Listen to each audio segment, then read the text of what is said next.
Have you ever had that moment where you did something genuinely kind for someone, like you poured your energy into it, completely went out of your way, Right. you sacrificed your own time, and then, well, nothing. They didn't acknowledge it at Oh, all. yeah, just, like, brushed it off. Exactly, just a half-hearted nod or whatever.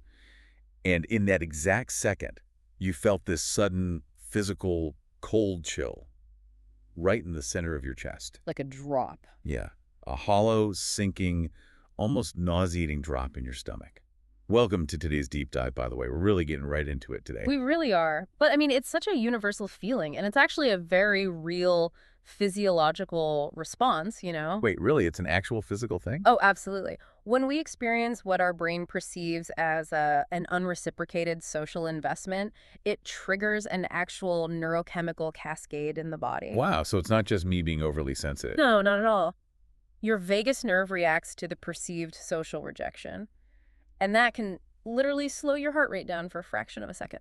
That is wild. Right. That is the physical cold chill you're describing. And our immediate instinct, almost universally, is to just, well, to retreat. To put the walls up. Exactly. We tell ourselves we've been taken advantage of, we throw our defensive walls right back up, and we vow to become, I guess, emotional misers. Yeah, carefully hoarding our energy for people who will, like, pay us back. Precisely. Because we do that, right? Yeah. We treat our emotional lives like ledgers. Yeah. We track our return on investment everywhere, in our finances, our careers, and especially in our relationships. We really do. We desperately want to know that what we are putting out into the world is coming back to us with interest. But, what we're unpacking today completely flips the script on that cold chill. It does. It really turns the whole concept on its head. Yeah, because we are exploring this philosophy that this agonizing sense of emptiness isn't a warning sign that you're being used. It's actually the necessary gateway you have to walk through to find genuine, unshakable happiness. So the core paradox we're diving into today is that true, unconditional affection isn't about avoiding the void of unrequited feelings. It's about passing directly through it. Yes, passing right through it, which sounds terrifying, honestly. It is. It's an incredibly difficult concept to accept because it directly challenges the concept of reciprocal altruism. Which is what exactly? It's this idea from evolutionary biology that says keeping score is hardwired into us. We are built to keep track of who owes who. Okay, that makes sense. Survival of the fairest or something. Sort of, yeah. Yeah. So to really understand this paradigm shift, we have to start by holding a mirror up to our own motivations. And I want everyone listening to think about this too. Yeah, think about a recent time you were exceptionally kind to someone. Exactly. What was the invisible string attached to that kindness? Oof. Okay, let's unpack this, because that brings up a very specific and honestly a pretty uncomfortable behavior that we see all the time. Oh, for sure. Think about that intense, concentrated kindness people shower almost exclusively on someone they have romantic feelings for. Right, the new crush phase. Yes. You meet someone you're attracted to, and overnight, you transform into the most generous, attentive, endlessly patient person on the planet. You're suddenly a saint. Exactly. But if we are being brutally honest with ourselves, that kindness is a strategy. It's hiding a very clear desire for a romantic relationship or, physical intimacy. And because it's a strategy, it's highly volatile. Highly volatile. Because if the person says, oh, I just want to be friends, that supposed kindness just evaporates instantly. Replaced by frustration and resentment, I'd actually take it a step further than calling it a strategy, though. Psychologists often refer to this as a covert contract. A covert contract. I like that phrase. Yeah, you are entering into an agreement with another person without ever telling them the terms of the deal. Oh, wow. That's so true. The unspoken condition is basically, I will provide this warmth, this attention, and this emotional labor, provided you eventually yield the romantic or physical result I am aiming for. And the other person has no idea they even signed a contract. None. So when the other person fails to deliver, the contract is broken in your mind and you withdraw the kindness. Wow. We mistake this conditional exchange for love all the time, but it's really just a covert negotiation. It reminds me of how we interact with a vending machine. Oh, that's a great analogy. Right. Like we walk up, we put in our coins of kindness, a compliment here, maybe paying for dinner there, listening to them vent about their boss for 2 hours. Just sliding the coins right in. Yeah, and we stand there staring at the glass, fully expecting the romance to just drop out of the bottom. And when it doesn't? When the chips get stuck, we don't just walk away. We get mad. We shake the machine. We complain to our friends that we put our coins in and didn't get what we paid for. We feel totally ripped off. Totally ripped off. But let me push back here for a second because, I mean, isn't it completely natural to want the person you like to like you back? Well, what's fascinating here is Like, are we supposed to transcend our biology and pretend we don't desire a connection at all? no, not at all. The vending machine analogy is brilliant because it highlights the mechanical nature of the expectation. Uh, But I'd argue human dynamics function a bit more like a slot machine for these people. oh, a slot machine. That's darker. Yeah, they keep pulling the lever, hoping for the jackpot, which creates this addictive cycle of intermittent reinforcement. But to answer your question, no, you aren't supposed to pretend the desire isn't there. Okay, good. Because that seems impossible. Desiring reciprocity is fundamentally human.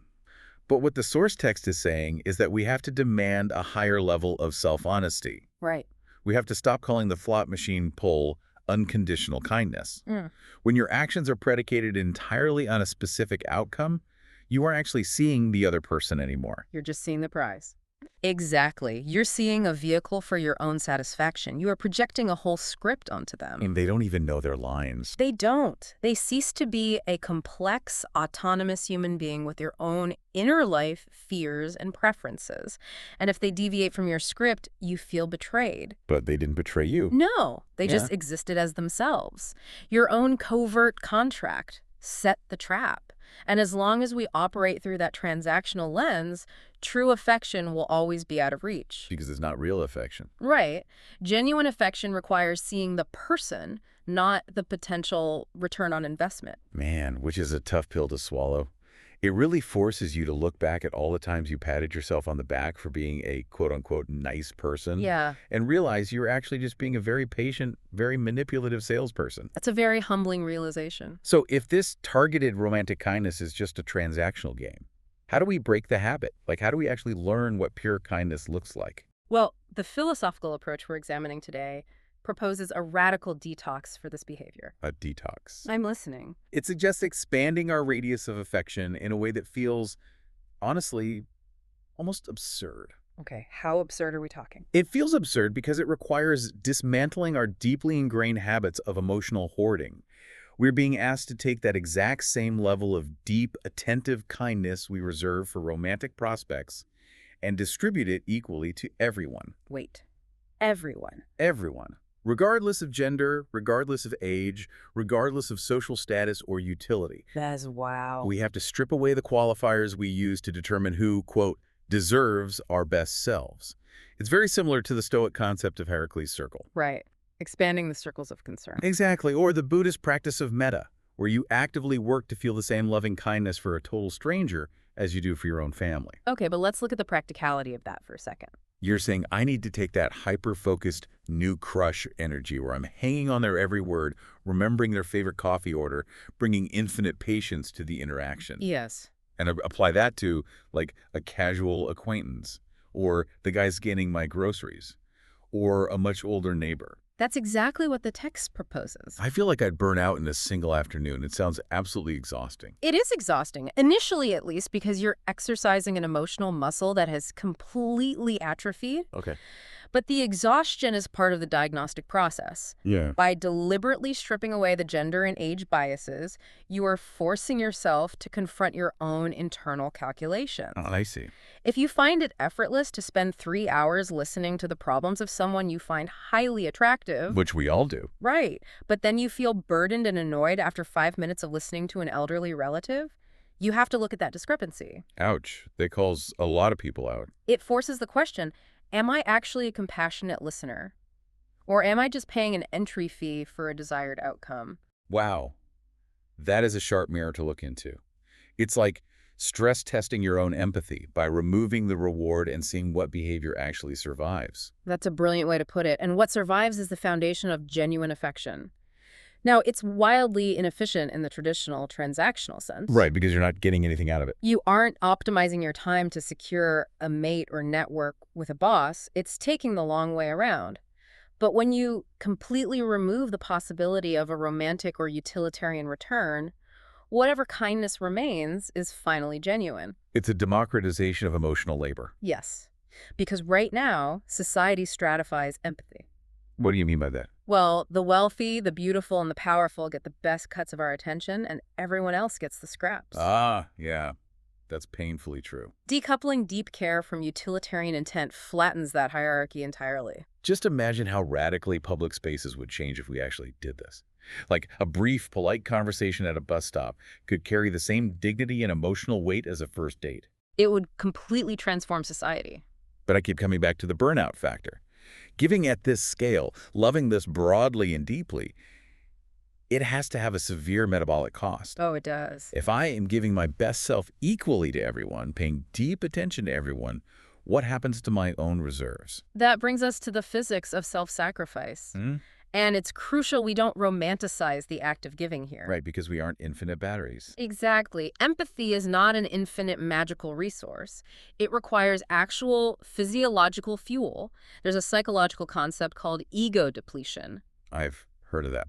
What is it exactly? It's the idea that our capacity for self-regulation and active empathy draws on a finite pool of mental resources. Right. When you give your time, your emotional bandwidth, and your physical effort, you are giving away a literal piece of your finite daily energy that you can never get back. So wait, if giving is essentially self-sacrifice, aren't we just draining our own batteries for nothing? I mean, we live in an era of protect your peace and set strict boundaries.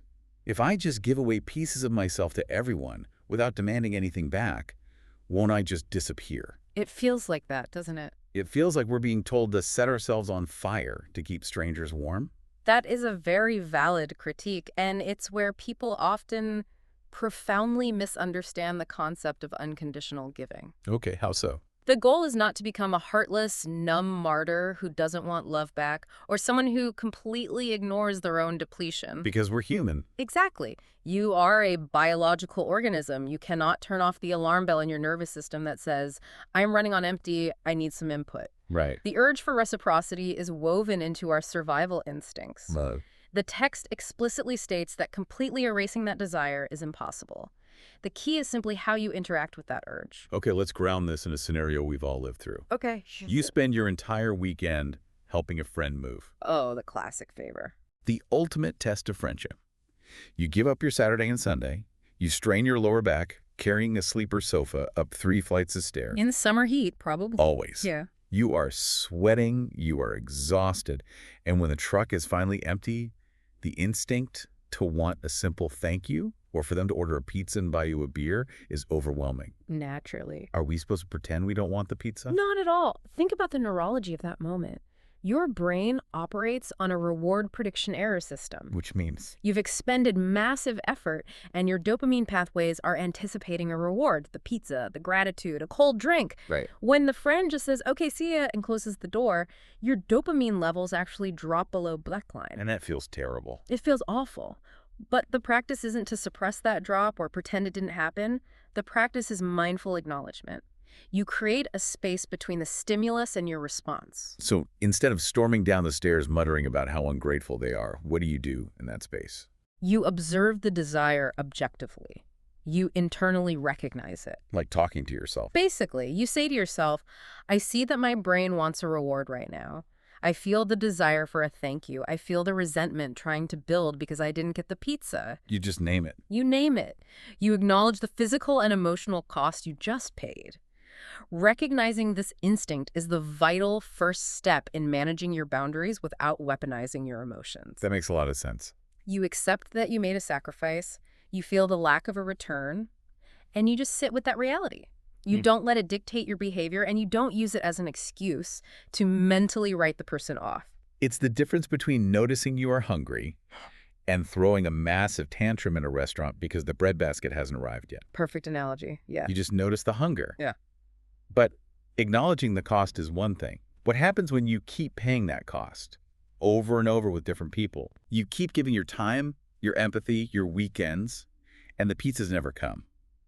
Eventually, you hit a psychological wall, don't you? You hit the void. The arrival of emptiness. It is a pivotal, almost guaranteed milestone on this journey. What does that feel like? Well, after continuously giving without conditions, after resisting the urge to demand repayment or enforce those covert contracts, you will suddenly feel a profound, gaping hole in your chest. The cold chill again. Exactly. And it can feel incredibly isolating and heavy. Here's where it gets really interesting, though. This is where the philosophy completely flips our modern therapeutic narrative on its head. It really does. Normally, if we feel quote-unquote empty in our relationships, we view it as a massive red flag. Yeah. We tell ourselves, I am being drained, this is toxic, I need to cut these people off. Which is standard boundary-setting advice today. Right. But the perspective we're exploring today argues the exact opposite. It says this emptiness is a green light.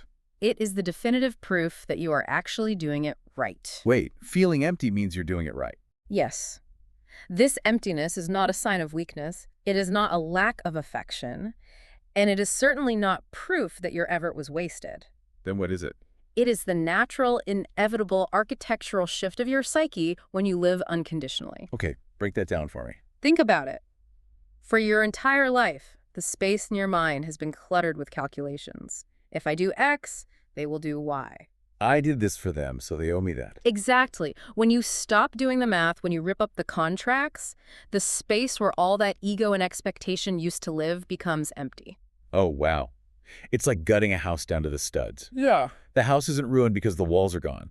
It's empty because you finally threw out the rotting drywall and you're preparing to build something structurally sound. That is a perfect way to visualize it. The void isn't a lack of love, it's the absence of ego. The absence of ego. And an empty internal space can feel terrifying if you are used to the constant loud hum of transactional anxiety. Because it's quiet.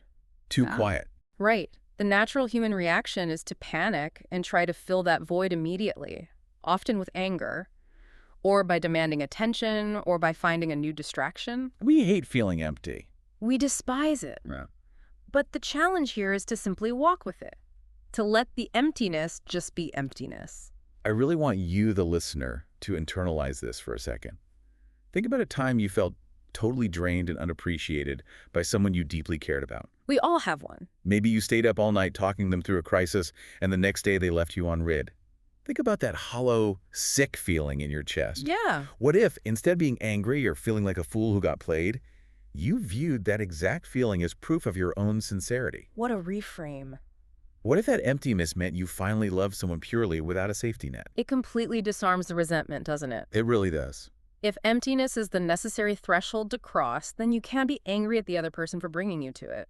You realize that the void is just your own internal capacity expanding. But sitting in that expanded space forces us to confront an incredibly uncomfortable reality about the people we are pouring this love into. Oh, it absolutely does. Because once the ego is gone, and you aren't trying to pull their strings to get a specific reaction, you hit a terrifying truth. The truth that you have absolutely no control over them. Zero. None whatsoever. And this is particularly devastating for highly empathetic people or those who lean towards codependency. Why is that?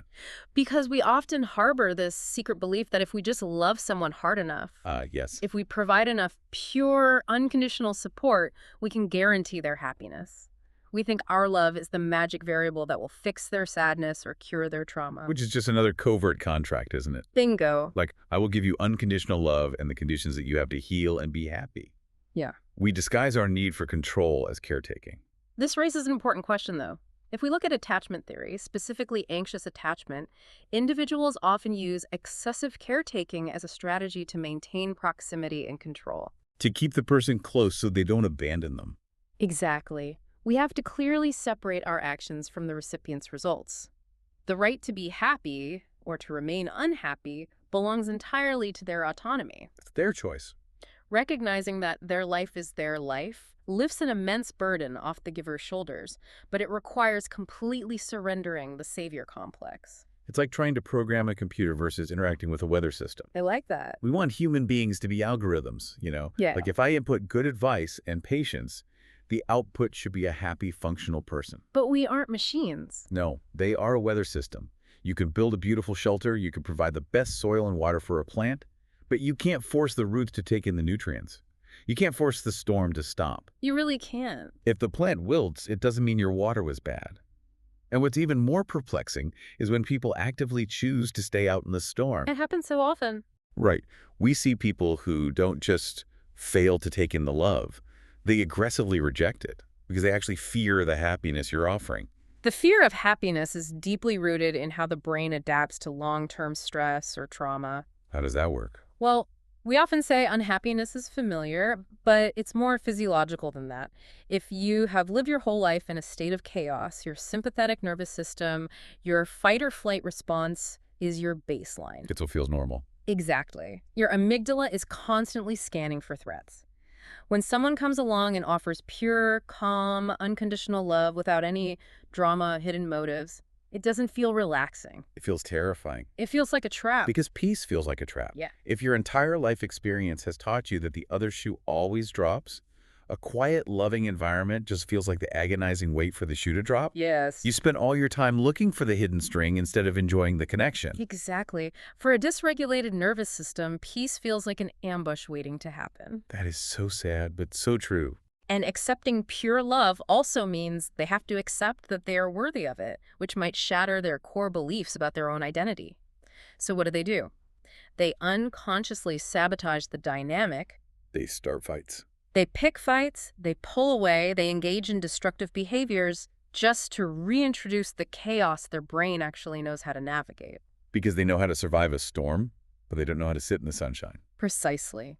And we must respect this autonomy. We have to allow them the dignity of their own timeline, even if that timeline includes destroying the safe harbor we built for them. Wow. If we try to force them to regulate and be happy just to validate our own efforts, we're back to being salespeople. I gave you all this love. The absolute least you can do is smile and act healed. Exactly. And when they don't, when the weather system keeps storming despite our perfect shelter, our ego throws a massive tantrum. Oh, the biggest tantrum. It manifests in this very specific, highly toxic phrase that I know everyone listening has muttered to themselves in the shower after an argument. We all know. After all I did. After all I did for you? It is the ultimate martyr trap.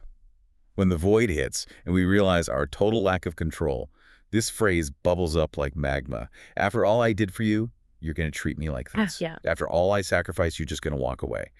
It is intoxicating because it instantly frames you as the righteous victim and them as the ungrateful villain. It is a highly seductive narrative because it completely absolves you of any responsibility for the dynamic. Right. It feels good to be the victim. But while the emotion behind it is natural, the text explicitly states this feeling isn't bad, but it is an unmistakable alarm bell. Ringing loud and clear. When you hear, after all I did, in your mind, it is revealing the stark truth. The love was not a gift. It was a loan with interest, and you are currently calling in the debt. And the interest rate was their compliance or their gratitude, and they just defaulted on the loan. Exactly. So what do we do when that alarm bell rings? Because it is a fierce, visceral emotion to fight off. How do you stop that toxic spill from poisoning the whole relationship? You treat the phrase as a mirror, never as a weapon. A mirror. Yes. When, after all I did, pops into your head, you have to initiate a real-time cognitive behavioral intervention. You pause. You absolutely do not say it out loud to the other person. Bite your tone. Bite it hard. You turn inward and you say to yourself, I see. I was secretly expecting something here. I falsely believed my kindness bought me immunity from their boundaries or their dysfunction. You just admit it to yourself. Yes. By internalizing it as a moment of self-discovery rather than weaponizing it against the other person to induce guilt, you protect the purity of the relationship. And you shield your own heart from long-term bitterness. It's catching yourself holding the receipt and intentionally choosing to set it on fire. Exactly. Burn the receipt. I wonder how radically our relationships would change if we could all do that in real time. Imagine being in the middle of a screaming match.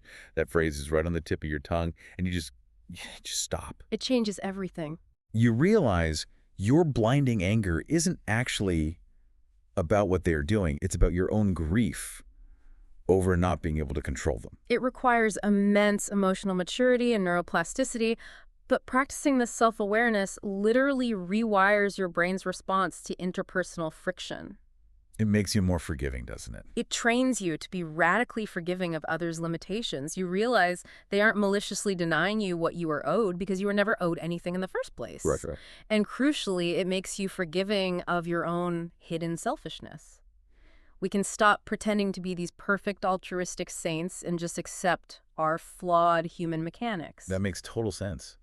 But we have to address the absolute hardest scenario here. Let's do it. What happens when that self-awareness isn't enough? You burn the receipt, you accept you can't control them, you sit patiently with the void, and they still leave. Yeah. What happens when the person you poured all this unconditional love into just packs up and walks out of your life entirely? The source material we're exploring does not sugarcoat this reality. In fact, it leans right into the alchemy of pain and separation. Alchemy. So it transforms you. It does.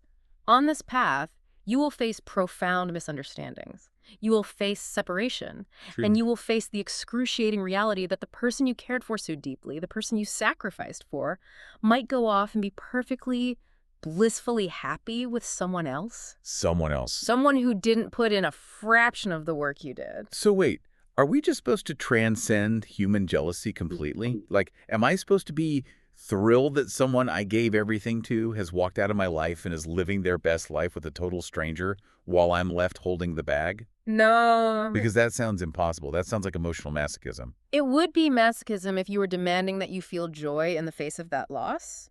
But you aren't. The text doesn't demand you be happy about it. Good. In dialectical behavior therapy, there's a concept called radical acceptance. It's not about approval. It's about acknowledging reality without fighting it. When someone leaves, the void we talked about earlier expands into an abyss. You feel completely emptied out. You really do. The practice is to fully inhabit the burn of that emptiness. You don't suppress the pain. You don't immediately download a dating app to find a distraction. We've all been there. And you don't rewrite history by telling yourself, I didn't really care about them anyway. You have to actually grieve. You grieve the loss, but you refuse to contaminate the grief with a narrative of victimhood. Experiencing these cyclical waves of emptiness and separation without turning them into resentment is exactly what makes the human heart resilient. The emptiness transforms. Yes, from an open wound into a larger capacity. You are expanding the container of your emotional depth. Let's paint a picture of this, because in the age of social media, this is a daily hazard. Oh, social media makes this so much harder. You open an app and you see an ex or an old friend, someone you tried so hard to support through a really dark chapter of their life, and they are absolutely thriving. Looking great, smiling. They look healthy, they're on vacation with a completely new friend group. You aren't in the picture at all. The initial gut punch is jealousy and intense bitterness. Natural. They think, I helped build the foundation of their recovery, and these new people get to enjoy the beautiful house. How do we reframe that? You can view it through the lens of a graduation. A graduation. Your unconditional care played a specific vital role in their timeline. You provided the nutrient-dense soil they needed for a very difficult season of their growth. And now the season is over. Now the season has changed. They have graduated from that chapter, and the story moves on without you. It is entirely possible and normal to feel the sharp pain of their absence while simultaneously finding peace in the fact that your love was utilized. Wow. You don't have to be the one reaping the harvest to know that your planting had value. Which is the ultimate lie detector test for unconditional love, isn't it? If you only want them to be happy if they are happy with you, then your care was never about their well-being. Exactly. It was about securing your own position in their life. But let's say you managed to do this.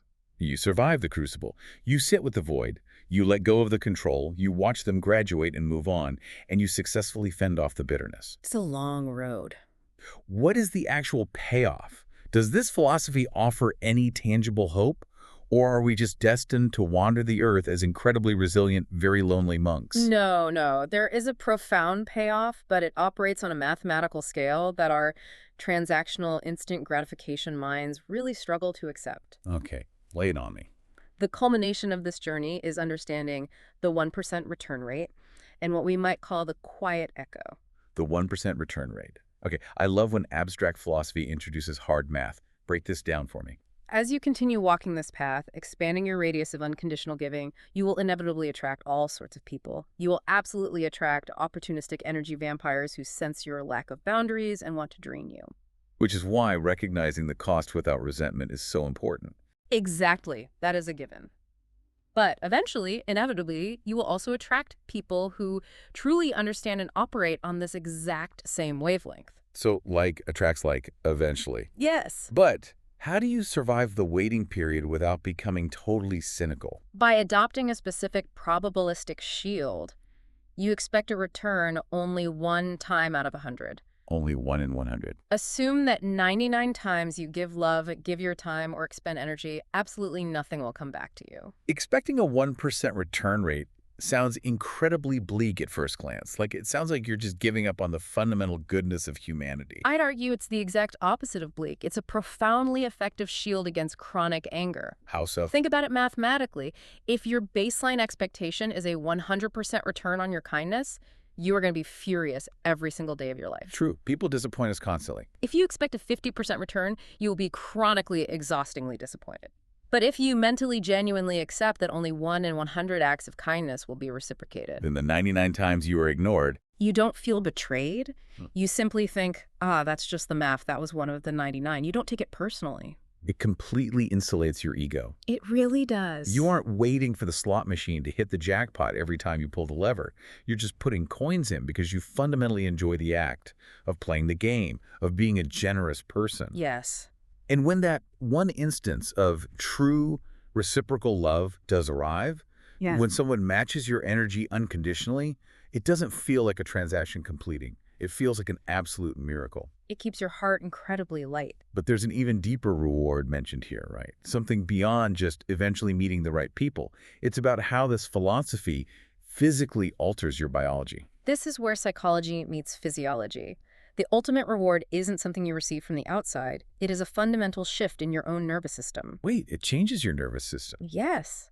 When you live this way, without the constant buzzing anxiety of demanding returns, without the heavy, exhausting burden of calculating who owes you what, it increases your vagal tone. So we're back to the vagus nerve. Exactly. It shifts you out of sympathetic survival mode and into the parasympathetic nervous system. The rest and digest mode. Right. And this subtly but visibly alters your physical being. It creates a quietness that literally changes your facial expressions and your posture. I find this fascinating. The idea that your personal philosophy, how you manage your internal ledgers, literally reshapes your face and your aura. It really does. We all know people who have achieved this, don't we? You meet someone and they just radiate this relaxed, grounded energy. Their jaw isn't tight, their eyes aren't darting around looking for threats or opportunities. It just feels safe. They possess this deep, quiet peace. Mm-hmm. It's the distinct vibe of someone who needs absolutely nothing from you to be okay. Exactly. When you no longer look at other human beings as resources to fill your own emptiness, your gaze softens. You stop sizing people up. You become a safe harbor. And people can feel that. Oh, absolutely. Through the mechanism of mirror neurons, the people around you unconsciously pick up on that regulated nervous system. Your quiet, grounded force slowly begins to alter the environment you walk into. You change the room just by being in it. It inspires those around you to mimic your peace. This is how the love finally returns, not as a direct transactional repayment from the specific person you helped moving a couch, but as a changed ecosystem. The environment itself becomes warmer. Yes, because you have steadily, relentlessly pumped warmth into it without asking for a receipt. And there's one final crucial caveat to all of this that the text points out. When you finally do meet someone in that 1%, someone who gives you that true, unconditional love back, What do? your job is not to suddenly say, finally, I've paid my dues, now it's my turn to take. No, not at all. Your job is to keep giving it back to them unconditionally, without expecting anything further. You don't revert back to the vending machine mentality just because you found a good partner. Exactly. The cycle of giving just continues, but now it's happening inside a healthy, reciprocal ecosystem. It's beautiful. If we pull all of these threads together, we can really see the full architecture of this journey. Yeah, let's summarize it. We start as creatures of transaction, operating with a slot machine mentality, reserving our kindness for romantic prospects and covert contracts. Right. We challenge ourselves to forcefully democratize our love, giving equally regardless of utility. We hit the agonizing wall of ego depletion and encounter the terrifying void of emptiness. The gutting of the house. Yes. We learn to sit with that void, leveraging mindfulness to let go of the codependent illusion that we can control others' happiness. The weather system. Right. We survive the bitter sting of separation using the after all I did syndrome as a mirror for our own flaws instead of a weapon. Earning the receipt. And finally, through the probabilistic shield of the 1% expectation, we regulate our nervous systems and become a quiet, grounded force that transforms our local environment. It is a hero's journey, but entirely internal. It really is. It drags you through the absolute darkest, most selfish parts of human ego, and if you don't flinch, it brings you out the other side into this quiet, unshakable peace. The void and the emptiness you feel when you give without getting anything in return isn't a mistake. It isn't a sign that you were a fool who got played. No, it is the actual necessary path to building a resilient psychology. Freedom from that emptiness isn't a finish line you cross. It's an ongoing lifestyle of radical acceptance. It is the daily, rigorous practice of letting the world be exactly as chaotic and ungrateful as it is, while continuing to offer it your absolute best self anyway. Beautifully said. Thank you so much for joining me on this intense philosophical journey today. I want to leave you, the listener, with a final unscripted challenge to mull over on your own. Oh, a challenge. I love it. Sometime tomorrow, you are going to do a favor for someone. Maybe you hold the elevator for a neighbor, maybe you cover a shift for a coworker, or maybe you just send a really thoughtful, supportive text to a friend. Just a normal, everyday thing. Exactly. But pay very, very close attention to your body in the seconds immediately after you do it. Notice the exact moment you catch yourself waiting for the thank you. You'll definitely feel it. You will. Don't judge yourself for it. Don't be mad at yourself. Just observe that biological expectation rising up. And right in that moment, what would happen if you mentally erased it? What if you just let it go? Yeah, if you just dropped the invoice right there in your mind, how much lighter would you feel walking away? Think about the physical cold chill of unreturned kindness we started this deep dive with. That vagus nerve drop. What if that chill isn't coming from the other person's lack of warmth, but from the drafty door of your own expectations? Close the door. Close the door. Keep seeking those quiet moments of peace in your everyday lives. Until next time.